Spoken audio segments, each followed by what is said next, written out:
치킨집의 창업에 있어서 리셋할 때가 됐다. 소비자가 그럼 어떻게 생각하는지 알고 준비를 해야 되는 거죠. 그걸 경험하기 위해서 어느 만큼의 자본을 쓰느냐. 소비자의 선택, 그 팬덤이 승부처라는 겁니다.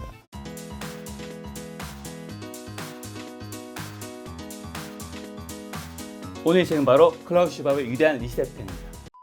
사실 이 책 클라우스 슈밥의 위대한 리셋의 부제가 네. 그 제4차 혁명 곱하기 코로나19 네, 이렇게 돼 있잖아요. 네, 그 4차 산업혁명 진행에 있어 코로나가 끼친 영향이 있다고 말해주고 싶었던 것 같은데 아유, 가장 큰 건 뭐라고 생각하세요? 너무 명백하죠. 강제로 디지털 문명으로 이동한 거예요, 우리가. 네. 그쵸. 심지어 교육까지. 교육은 오프라인이 성과가 더 좋아요. 아, 그렇죠. 그죠? 아무래도. 아무래도 그런데 그것도 못해. 맞아. 그러니까 결국은 우리가 이렇게 반복되는 그 바이러스의 위협, 네. 인류의 생존에 위협을 가하는 요소들이 발생할 때마다 생존에 유리한 건 디지털이라는 게 너무 명확해진다는 거죠. 그렇죠. 새로운 디지털 세계에서 네. 뭐라고 얘기를 하느냐. 그동안 디지털 트랜스포메이션이 필요하다 그랬지만 안 해왔던 사람들한테 완전히 정말 거대한 펀치 한 방을 매긴 거다. 업계에서 이렇게 얘기하고 있어요. 실제로 그래서 디지털과 관련된 기업들은 이번에 정말 대박이 났죠. 그렇죠. 네. 뭐 엄텍트 기업들은 교육도 마찬가지고 그동안 준비 안 했던 데는 다 저건 뭐냐 막 이런 소리 듣잖아. 그러니까 이제 투자도 엄청나게 일어났고. 그러니까 디지털 트랜스포메이션을 가속화한 거는 네. 코로나다. 이게 그냥 팩트예요. 팩트. 네. 그럼 그 언택트로 이제 강해진 것들이 있는데 네. 포스트 코로나 어쨌든 시대에 네. 이 역으로 좀 무너진 기업도 있을 거고 맞아요. 좀 잘 된 기업도 있을 텐데 네. 이건 좀 어떻게 좀 분류돼요? 저는 뭐라고 보냐면 디지털 트랜스포메이션을 게을리했던 기업은 어려워졌고 네. 그렇지 않은 기업은 그걸 미리 준비했던 기업은 이번에 대박이 났다. 네. 특수한 경우는 있어요. 예를 들어 국경이 봉쇄되면서 네. 여행업, 호텔, 관광 이런 거 다 타격이 입었죠. 그렇죠. 그건 어쩔 수가 없어. 네. 그런 영역을 제외한다면 네. 일반적인 영역에서는 디지털 트랜스포메이션이 소홀히 한 데가 타격을 입었다. 이렇게 볼 수 있어요. 예를 들어 식당. 그렇죠. 네, 식당. 야, 식당은 무조건 오프라인이야.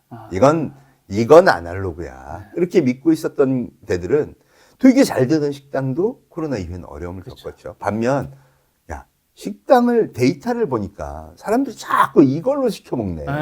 네. 야, 배달의 민족에서 시켜 먹은 금액이 8조래, 8조. 이러면 우리도 준비해야지. 그 데이터를 보고. 네. 그래서 코로나 오기 이전에 네. 우리 오프라인도 잘 되지만 요 손님이 온라인 없겠니? 포장 메뉴 해보자. 근데 식당에서 먹는 거하고 포장은 어떻게 해야 될까 연구를 해야 되겠죠. 왜냐하면 그 맛이 다르니까. 다르죠. 그 연구를 해가지고 포장을 하고 야 여기 쿠팡이 이렇게 뜬다는데 네. 밀키트도 해보자. 우리 국물이 그렇게 좋다는데 이 국물을 베이스로 해서 공장하고 계약해서 쿠팡에 스페셜 판매하는 밀키트 한번 때려보자. 네. 그렇게 해서 매출 10배 데들이 많아요. 그렇죠. 요즘에 확실히 예전보다 배달의 그 포장지라든가 그다음에 뭐 편지 배달의 서비스 퀄리티 되게 높아지더라고요. 맞습니다. 그러면 똑같이 오프라인으로 시작한 가게 둘인데 미리 준비한 데는 이번에 대박이 났을 거고 그쵸. 여긴 되게 어려워졌죠. 그러니까 믿어야 돼요. 뭐라고 믿어야 되냐? 폰을 든 인류가 디지털 문명에 이제 완전히 정착했다라고 믿어야 돼요. 네. 그리고 그 데이터를 보고 나중에 그 위험이 닥쳤을 때 하기보다는 미리 준비를 해야 된다. 맞습니다. 그럼 이제 기업 측에서 그렇다면 좀 이런 시기에 좀 강점을 보이는 개인의 특징은 뭘까요? 똑같은 걸까요? 뭐, 예, 우리 위대한 리셋에서도 지적을 했지만, 개인이 리셋을 해야 되는 건 일단 스스로의 학습 방법을 바꿔야 됩니다. 네. 첫째 중요한 건 디지털이 표준이다라고 마음의 리셋을 해야 돼요. 예, 왜 은근히, 야, 그래도 아날로그가, 그래도 TV가 힘이 세지 않아? 뭐, 이런, 그래도 우리가 자본주의인데, 뭐, 이렇게 생각하고 있잖아요. 아니야. 리셋을 해야 돼. 표준은 데이터를 보면 우리나라는 유튜브가 플랫폼이 표준이야. 네. 그걸 익숙하게 쓸 줄 알아야 돼. 야, 근데 그게 참 어려운 게 네. 제가 크리에이터잖아요. 네. 근데도 유튜브가 표준이란 말은 좀 약간 이질감 느껴지는 네. 것 같아요. 저조차도. 아유, 데이터를 보면 명백해요. 네. TV는 표준이 아니에요. 뭐라고 봐야 되냐? 50대 이상을 위한 소수자 보호 정책 프로그램이에요. 데이터가 그렇게 얘기하는 거예요. 네. 그러면 거기 시스템이 있고 레가시가 있으니까 돈이 유통되는 구조를 잘 가지고 있을 뿐이죠. 이쪽이 아직 그게 안 돼 있는 거지만 전 세계 공통이 그렇게 되는 거예요. 그럼 특징의 차이가 뭐냐? 이쪽은 소비자의 선택권이 없어. 네. 이쪽은 있어. 그죠? 그리고 그 선택에 의해서 승부가 난다는 거죠. 그러면 그 다음 생각을 해야 되는 게 뭐냐? 야, 소비자가 왕이네. 그럼 기업도 그렇고 개인도 그렇고 소비자가 그럼 어떻게 생각하는지를 알고 준비를 해야 되는 거죠. 그렇죠. 제일 중요한 거죠. 네. 그게 뭐예요? 데이터예요. 아, 역시 다시 데이터. 그렇죠. 그래서 빅데이터 분석이라는 게 별게 아니고 소비자의 욕망을 분석하는 행위예요. 그러면 내가 마케팅을 하든 세일즈를 하든 뭐 HR 인사를 하든 간에 내가 어떤 일을 하고 있고 자영업을 하든 간에 소비자의 마음을 읽는 거 되게 중요하죠. 그래서 빅데이터 분석이 상식이 되는 거예요. 그 데이터를 보고 예측을 하고 그 데이터를 보고 대응을 하고. 그렇죠. 그 개인의 대응 측면에서 아까 저는 사실 촬영 전에 교수님 해주신 말이 너무 인상 깊었던 게 사람들이 이제 지금 디지털로 전환이 됐는데도 오프라인으로 자꾸 뭔가를 또 시도하려고 한다면서 치킨집 얘기가 너무 좋더라고요. 아, 그렇죠. 그러니까 저는 앞으로는 표준이 온라인이다. 요걸 들고 주문한 사람이 표준은 나의 고객이다. 왜? 유튜브가 그러니까. 그렇죠. 자, 그럼 어떻게 표준을 잡아야 되냐? 대한민국에서 제일 많이 하는 것 중에 하나가 치킨집 창업일 거예요. 그렇죠? 제일 많이 하죠. 네, 우리나라에 있는 치킨집의 수가 전 세계 맥도날드 수보다 많다고 얘기를 하니까. 그러니까 우리나라 사람들의 특징이요. 뭘 안 하면 약간 죄의식을 느껴요. 부지런한 국가예요. 네, 정말 부지런해요. 그래서 뭔가 하는데 특히 식당 창업이 많아요. 근데 2017년 통계청에서 발표한 자료에 보면 식당을 창업하고 5년 이후에도 그 식당을 유지하는 비율이 불과 8%예요. 그럼 92개는 망하네요. 92개 망해요. 어마어마한 폐업 비율이죠. 그래서 왜 중고 그 식당 물품 거래 가보면요. 식당 테이블, 기자재, 식기 엄청나게 쌓여 있어요. 근데 계속 해. 왜? 그게 그나마 그래도 먹는 게 제일 남는다. 또 성공한 사례도 많으니까요. 그런데 계속 하는 거예요. 자, 그런데 표준이 우리가 딱 식당 창업 그럼 벌써 몫이 좋은데 알아보러 다니고 프랜차이즈 알아보러 다니고 그다음에 뭐 해야 돼요? 인테리어 해야죠. 이미 돈 들어간 소리가 너무 들리는데요. 그죠. 뭐 설비 투자해야죠. 거기다가 오픈하고 나면요. 그다음에 홀 운영해야지, 주방 운영해야지, 인건비 풀로 들죠. 그렇죠. 이래서 기본적으로 5천에서 1억은 그냥 1년 사이에 날아가는 거야. 그쵸. 그 안에 성공 못하면 내 평생의 재산이 날아가는 거야. 근데 그 성공의 비율이 5년 후에 유지되는 것도 성공했다고 볼 수는 없잖아요. 그렇죠. 살아남았다라는 거잖아요. 네. 그러니까 8%밖에 안 돼. 그나마 살아남은 것도. 그럼 이쪽으로 한번 가볼까요? 네. 야, 우리 고객은 요걸 들고 주문한대. 그럼 뭐부터 봐야 되냐? 공유 주방을 찾아야죠. 공유 주방. 네. 이 공유 주방 중에서도 좀 싼데. 무슨 얘기냐면 거긴 설비 투자할 필요 없고 임대료도 상대적으로 싸죠. 왜? 몫이 좋은 데 있을 필요가 없으니까. 없죠. 그리고 배달의 민족, 부릉, 요기요 뭐 이런 배달 시스템을 연동해가지고 주문이 배달로 딱 들어오는 순간 딱 갈 수 있게. 그 다음에 내 샵을 만들어야지. 내 샵에 오시면요 메뉴는 이런 거예요. 샵을 오프라인이 아닌 온라인으로. 그럼 끝나는 거야. 그리고 뭘로 해요? 김 작가님한테 부탁해서 이거 좀 먹어주세요. 방송을 하고 먹방에도 좀 내보내고 SNS 마케팅을 생각하는 그렇죠. 거예요. 자, 비용은 어떻게 될까요? 제 생각엔 뭐 한 5분의 1? 뭐 많아봤자 3분의 1? 맞아요. 보통 크게 창업한다고 해도 1년 동안 유지하는 비용이 1,000에서 3,000. 이쪽에 5,000에서 1억이라고 그랬잖아요. 1,000에서 3,000 성공 비율은 저는 볼 때 똑같다고 봐요. 코로나 이후엔 이쪽이 훨씬 높지. 배달 전문이 높아. 그런데 똑같은 기회가 있다. 왜냐하면 이 음식 장사의 성공은 무조건 맛이거든요. 그렇죠, 맛이죠. 맛과 가성비. 그게 폭발한이 아니야. 그러니 그 노하우를 쌓기까지는 많은 실패가 있을 수밖에 없다는 걸 통계 데이터가 보여주는 거예요.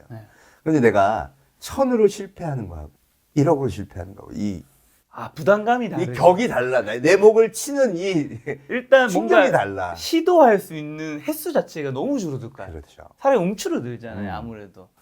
그 골목시장 방송 보세요. 얼마나 힘들어. 우리가 봐도 저 사람은 어떻게 하면 좋냐 막 이런 거 너무 많잖아. 네. 성공한 사람 특히 드물잖아요. 그렇죠. 그러니까 그게 결국 사람들의 그 친절함과 네. 음식의 퀄리티와 그 배려 여러 가지가 겹쳐서 나오기까지는 굉장히 오랜 시간의 축적, 경험의 축적, 나의 노력의 축적이 필요하다는 거예요. 네. 그렇다 그러면 그걸 경험하기 위해서 어느 만큼의 자본을 쓰느냐. 이게 생존을 결정하는 거죠. 어떻게 보면 지금 온라인과 오프라인 선택지가 있으면 가급적 온라인이 더 유리한 판이네. 그냥 오프라인 하지 말라는 거야. 그게 아니라 온라인 성공한다면 오프라인 성공할 확률이 되게 높죠. 그렇죠. 왜? 온라인에서 유명해졌잖아. 가져가면 되는 거죠. 요새 식당 가는데 맛집 검색 안 하고 하는 사람이 어디 있어요. 네. 더군다나 코로나 이후에는 감염 때문에 무서워서 아무 데나 들어가지도 않아. 되는 집은 맛집밖에 없어요. 맞아요. 그럼 온라인에서 이미 맛집이 됐는데 오프라인 안 되겠어요?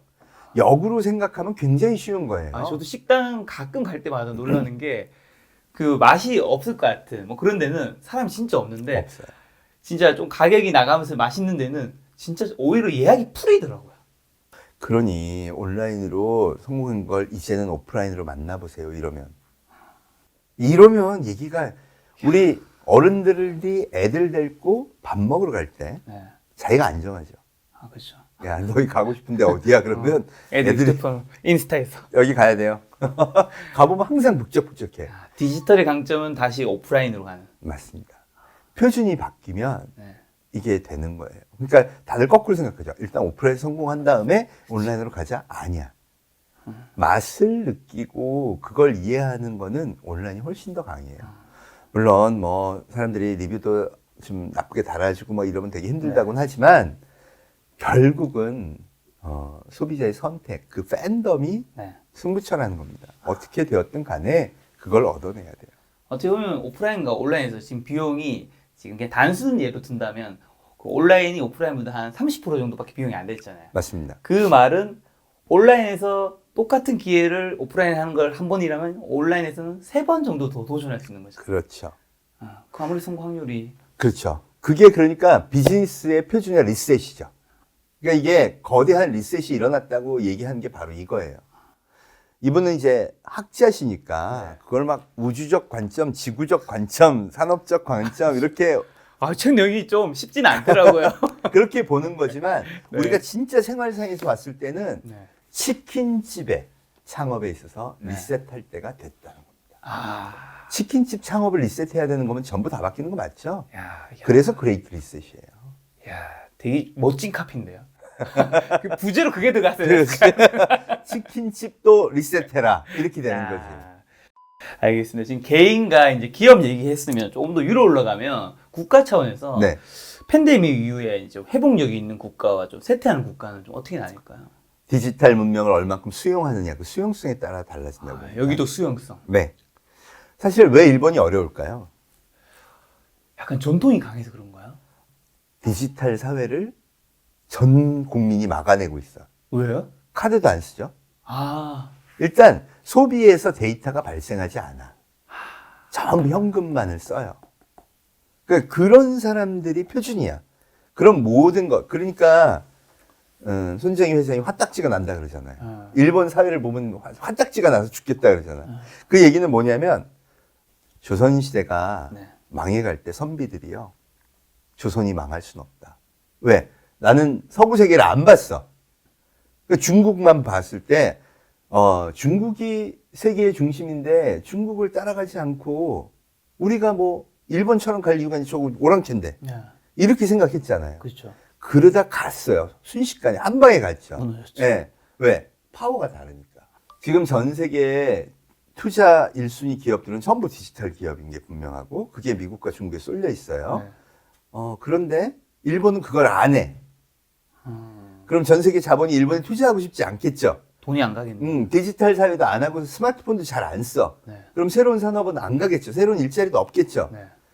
그러면서 전부 그 소비자는 고령화되고 지금 요새 일본이 살아남을 수 있는 건 내수밖에 없다고 얘기하잖아요. 그러면 산업계에도 그런 걸 하는 사람은 별로 없어. 그럼 맨 내수만 이제 키워. 그럼 전 세계적인 투자는 없어질 거고. 네. 그럼 그 전체 산업계 생태계가 글로벌 시장의 리더가 아니라 이제 그냥 서포트하는 쪽으로만 남게 되는 거죠. 아니 근데 일본이 노벨상 수상자도 배출을 하고 굉장히 똑똑한 국가잖아요. 네, 맞아요. 왜 자꾸 이렇게 일본이 약간 뭐라 그럴까 되게 클래식한 거에 대한 기준을 많이 두죠. 사실 생각해보면 노벨상 누가 선정해요? 노벨상 우리 그 생각을 안 해봤죠. 누가 선정하나요? 레가시가 뭐냐면 네. 기존의 권위자들이 아, 이 정도면 노벨상을 받을 만해. 그러니까 무슨 뭐 스티브 잡스한테 주진 않잖아. 아 그렇죠. 그거 좀 안 어울리지. 그죠? 그럼 맨날 그 얘기가 그 얘기인 사람들끼리 하는 거예요. 지구의 가장 지혜로운 사람들, 뭐 지구에서 가장 화학을 잘하는 사람들, 지구의 뭐를 결정하는 사람들 다 누가? 기존의 시스템에서 기존의 시스템을 운영하던 사람들이. 네. 그게 나온 게, 그러니까 나는 노벨상의 의미가 퇴색하고 있다고 생각하는 사람 중에 네. 하나예요. 학자가 그러면 안 되지만 네. 그걸 결정하고 그 논문을 게시하고 그걸 리드하는 사람들도 네. 항상 그 분야에서 나는 절대 권위자야 믿고 있던 사람들이에요. 그러니까 그걸 즐기는 거야, 일본도. 근데 요새 보면 유럽과 일본의 몰락이 좀 이렇게 느껴지죠. 제가 명백하게 느끼는 게 그거예요. 우리나라 은행들이 제일 지금, 야, 쟤는 좀 위험하다라고 느끼는 게 카카오뱅크겠죠. 카카오뱅크가 언제부터 은행했어요? 얼마 안 됐죠. 3년 됐어요. 근데 고객이 1250만. 나이 든 사람들이 점점 없어질수록 이게 더 세지겠죠. 네. 근데 가파, 구글, 애플, 페이스북, 아마존이 금융 서비스를 시작했어요. 네. 그럼 카카오뱅크처럼 되겠죠. 그렇죠. 그럼 금융시장의 지금의 30%를 걔네들이 가져갈 가능성이 네. 10년 내에 명확하죠. 네. 그 다음에 애들이 유통을 시작했어요. 네이버가 우리나라 온라인 유통 1위죠. 그렇죠. 네이버 언제부터 유통했어요? 얼마 안 됐어요. 얼마 안 됐죠.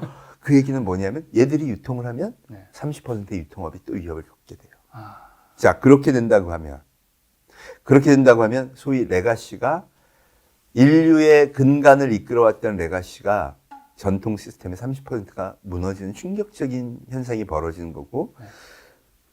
유럽이나 일본은 대안이 없어요. 우리는 네이버나 카카오라도 있지. 있죠, 있죠. 근데 일본은 없어. 아, 일본 없나요? 일본은 야후가 우리의 네이버에 해당되고요. 아, 그다음 메신저 카카오는 네이버의 라인 라인. 메신저 쓰죠. 네. 유럽도 마찬가지입니다. 그러니까 그들이 진격해서 금융을 만들고 뭐를 할 때 네. 결국 젊은 사람들은 아 이거 편하네 그러고 쓰잖아 우리처럼. 그렇죠, 그렇죠. 그렇게 해서 대안이 없어요. 키워놓은 인력도 없고 생태계도 없고. 네. 그럼 어떻게 해야 될까?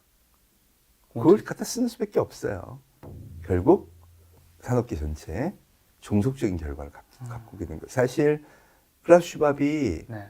이 가장 우려하는 것도 바로 그런 거예요. 음. 그들이 모든 것을 가져간다. 아, 뒤따라가기도 힘든 거군요. 이미 데이터를 너무 많이 가지고 있으니까. 맞습니다. 그뿐이 아니라 사람들이 생각을 바꿔야 개인이 데이터를 내기 시작할 거 아니에요. 네. 근데 안 써. 아예 안 써. 네? 중국은 10억 명이 매일 폰으로 결제하고 앉았는데 네. 일본 사람들은 전부 동전 지갑 꺼내가지고 하나씩 하고 있어요. 그러니까 데이터가 축적될 수도 없고 교육을 할 수도 없고 키울 수도 없고 네. 산업계 전반을 혁신할 수도 없어. 아. 그게 가장 큰 우울함이에요. 유럽이 다 그래요. 유럽도요. 네, 그리고는 맨날 얘기하는 게 데이터가 그 프라이버시에 대한 굉장한 민감성을 갖는다. 그러니 주의해야 된다. 네. 저는 아예 뭐라고 생각하냐면요. 이렇게 생각했어요. 한 10년 전부터 한 얘기인데, 야, 아마존이 그렇게 많은 데이터를 갖고 있는데, 그거 유출돼 갖고, 네 개인정보 다 날아가면 어떡하냐, 그러면. 제가 그 얘기를 우리 후배들하고도 했었거든요. 네네. 그거야말로 고마운 일이래. 그게 왜요? 그럼 소송하면 돈 엄청 받을 거 아니에요? 야, 이 애들이 생각이 다르구나. 아, 아니, 그렇게 될 만큼 시스템을, 예를 들어서 디지털 뱅킹 하면 대한민국 60대, 70대가 아직도 모바일 뱅킹 안 한 이유가 폰을 잃어버리면 여기 있는 재산까지 다 털린다고 생각해서 안 하는 거예요. 그게 무려 73%. 그 이유 때문에 안 하는 게. 솔직히 스마트폰 쉽잖아요. 네. 어른들한테 어려운 거 아니에요. 근데 왜 안 하냐? 그런 것을 음모론처럼 믿어요. 그러니까 안 하는 거야. 근데 여태까지 카뱅이 네. 계좌 다 털렸다는 얘기 없죠. 없죠, 없죠. 심지어 공인인증서도 안 쓰는데. 네. 못 믿는 거야. 그러니까 자기 일상에 이게 생각을 파괴하기가 이렇게 어렵다는 겁니다. 그걸 안 하는 국가는 네. 앞으로 미래 뒤처질 없다고 수밖에 말이죠. 없다. 지금 보안 얘기해 주셔서 그런데 음. 그 스마트폰은 사실 언제 어디서 코로나가 이제 감염되는지 알아내는데 큰 도움을 줬잖아요. 근데 반면 이제 개인정보 유출 및 사생활 침해에 대한 논란도 등장했는데 또한 그 뭐 기업체 같은 데서는 체온 검사 및 사회적 거리두기 준수하기 위해 설치한 뭐 감시 시스템이 바이러스 종식 이후 뭐 직원들의 생산성, 학인용으로 유지될 수도 있다. 뭐 이런 우려도 있고 한데 네. 요건 좀 어떻게? 이번에 코로나가 오고 나서 네. 그 QR 코드의 사용성이 크게 증가했어요. 아, 원래 그전 잘 안 했어요. 맞아요. 진짜. 그런데 이제 아무렇지도 않게 찍어. 맞아. 그죠? 카카오 딱 켜가지고 딱. 아무렇지도 않게 찍고 이거 당연한 거야. 네. 근데 그건 양면성이 있어요. 그러니까 이제 걱정하는 쪽이 있죠. 네. 예. 근데 제가 조금 전에 얘기했던 것처럼 야, 그걸 남이 써서 내가 사생활 노출됐다는 게 드러나면 네. 대박인 거잖아요. 무슨 소리냐? 소송만 걸면 그렇죠. 막 사생활 노출에 대한 규제를 더 강화할수록 네. 그래서 기업들이 요새 아세요? 웬만한 데이터 있으면 싹 갖다 버려요. 음. 왜? 해킹 방어 기술이 없어. 근데 데이터를 모아놓으면 사건 사고 나면 그게 물어야 되는 금액의 크기가 어마어마한 거예요. 그래서 사실은 양면성이 있다는 게 뭐냐면 그걸 도용하거나 그걸 나쁘게 활용하거나 네. 그랬을 때 미치는 게 영향력이 엄청나기 때문에 그런 도박을 할 가능성이 별로 없다는 거죠. 아니 그리고 요새 같은 때 어느 직원한테 야 데이터 몰래 가져와서 감시 좀 하자. 그러니까 해봐. 그러면은 이렇게 녹음해. 우리 부장님이 이런 일을 하셨네. 유튜브 진짜 요즘 녹취록 터지는 건 너무 그게 디지털 시대에 불가능하다는 거예요. 그런 리스크를 하면서 불법적이고 소위 말해서 휴머니티를 해칠 일을 네. 저는 그게 방벽이지 네. 법으로 강화한다고 해결될 문제가 아니라는 거예요. 그런 리스크를 기업이 지겠느냐? 예를 들어 특히 대기업에서 네. 야 요거 잘 이용해가지고 몰래 감시하자. 네. 그걸 직원이 한 명만 알아도 블라인드에 떠요. 아, 그렇죠. 블라인드에 그렇죠? 닫아버리니까. 그리고 증거 자료 올라와. 그럼 끝이야. 그 리스크를 감수할 만큼 그러니까 이게 과거의 생각이야. 모든 거는 숨길 수 있다. 네. 부인하면 되고 모든 정부와 뭐 검찰은 다 대기업 편이야. 네. 택도 없는 얘기예요. 아. 편 안 들어. 왜? 내가 뜨려면 국민 편에서 해야 돼. 이래서 전체 총체적으로요. 네. 소비자가 왕이 되는 시대가 왔다고 얘기하는 거예요. 디지털 리테러시라는 게 그렇게 중요한 거예요. 그러니까 우리 어른들이 뭐 괜히 가가지고 막 성희롱 발언하고 성추행하고 막 이러잖아. 네. 무서운 걸 모르는 거야. 왜냐면 디지털 시대에 가장 높아진 게 위대한 리셋에서도 얘기하지만 소비자 한 사람 한 사람이 전부 권력자가 됐잖아요. 그 사람의 마인드를 하나도 다치면 안 돼. 그럼 배려하고 존중하는 잣대가 훨씬 올라가야 되는 겁니다. 옛날엔 관행이었잖아. 옛날엔, 그러니까 그럴 수도 있지 않아? 막 스포츠 스타가 뭐 학폭을 그렇죠. 했다. 안 돼. 심지어 뭐 사실 제가 직장 생활을 처음 했던 한 12년 전만 해도 제가 예전에 뭐 그냥 일반적인 공기업 같은 대기업에 잠깐 다닌 적이 있었는데 노래방에서 이제 직장 동료들끼리 남녀들도 약간 블루스 하는 게 사실은 한 15년 전만 해도 TV 드라마에서 봤을 때도 우리도 그렇게 뭐 거부감이 없었어요. 맞아. 근데 지금은 뭐 네. 난리 났어요. 큰일 나죠. 그러니까 이게 뭐냐면 디지털 문명이 저는 그래서 상대적으로 좋다고 보는 게 뭐냐면 인류 휴머니티에 대한 네. 기준치가 함께 올라간 거예요. 그래서 사실은 아까 이런 기업이 뭘 반인륜적으로 네. 뭔가 감시에 활용하고 네. 나쁜 걸 할 수 있지 않겠느냐. 저는 사실 굉장히 어렵다고 봅니다. 어렵죠. 예. 네. 퍼뜨려지는 속도가 너무 빠르다. 맞아요. 야, 저는 아까 교수님 말씀해 주신 그 모바일 뱅킹과 디지털 전환이 이미 정해진 미래라는 게 너무 공감하는 게 제가 중고등학교 때 거의 한 25년 전쯤 된 것 같아요. 제가 올해 40이니까요. 너무 어려 보이시는데. 올해 40입니다. 아, 근데 네. 그때 교과서에 CCTV가 설치되는 게 과연 맞는가, 틀린가에 대한 그런 문제들이 막 시험에도 그다음에 교과서에도 되게 많이 나왔었거든요. 지금 생각해보면 그때 뭐 하나가 다른 축이 생긴 이제 인권이고 감시됐을 때 하나는 안전성 이런 거잖아요. 지금은 아무 의미 없는 논쟁인 것 같아요. 벌써 그렇게 됐죠. 네, 지금 무조건 해야 되는 네, 시민 전체 안전성이 네, 네. 있었잖아요. 어떻게 지금의 그 모바일 뱅킹 이런 것들도 막는 사람도 있을 수 있겠지만 교수님 말씀대로 지나고 보면 왜 그때 빨리 안 했을까라는 생각도 들 것 같아요. 사실 우리가 만약 휴머니티 또는 바르게 살기에 대한 기준이나 관행이 되게 좀 옛날 방식으로 약간 야만적이죠, 그죠? 그랬다면 그 CCTV의 존재나 이런 것들이 되게 부담스러울 수 있어요. 그렇잖아. 야, 그럼 뭐 친구들끼리인데 농담도 못하냐? 뭐 이런, 그러니까 그런 극단적인 얘기하지 말고 범죄가 될 수 있는 것들을 막을 수 있다면 우리는 적극적으로 도입해야 된다. 그리고 그게 지난 10년간 결국 성공하지 않았냐? 그죠. 서울이 왜 안전해요? CCTV 하나.